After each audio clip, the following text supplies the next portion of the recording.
Okay, good morning everybody. Thank you for taking the time to meet today. I wanted to get all of the hiring managers together so we can be all on the same page this year when we enter our season of hiring. So, pop quiz.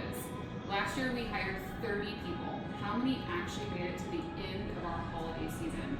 Does anybody have any guesses? 20? 20? Okay. 10. 10. 5? You're right. Oh! You were right, Alyssa. So one of our biggest challenges last year is we had a really high turnover rate. That equated to 83% of the people that you guys worked so hard to hire didn't make it to the end. I know that we probably selected candidates that weren't the right fit. I know we were rushed, and we probably chose people that really weren't the right fit for us. And also we had some inconsistencies in onboarding and also our training procedures. So for this year, I have a couple really easy goals. The first one is I want to seek more reliable and committed candidates that truly are looking for seasonal employment. Not full-time, just seasonal employment, so we're getting the right people for the right jobs. The second thing is I want to make sure we make the smart candidate decisions. So I've already opened the candidate window 30 days before last year, so they're already trickling in. So this is a stack of applications I already have that we can take the time to look at and really hone in on those applications to make sure that we're selecting the right people to even interview. And then the third thing is we're going to improve our training processes with our department heads. That way, once people are onboarded, the department heads are taking accountability and making sure everyone is trained correctly. The strategies to reach the goal is I'm going to review and modify our interview guide. So what I'm going to do is tailor those questions specifically to seasonal hiring and the positions that we're looking for.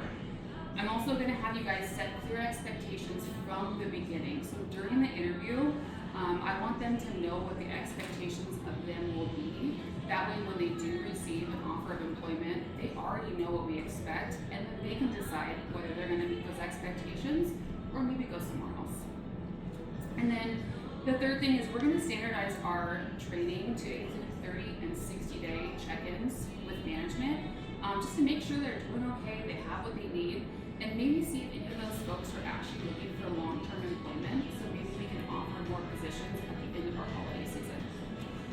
So I believe if we make these changes, we can build a stronger and more reliable team, and I really think that will alleviate our workload and also reduce some of our stress.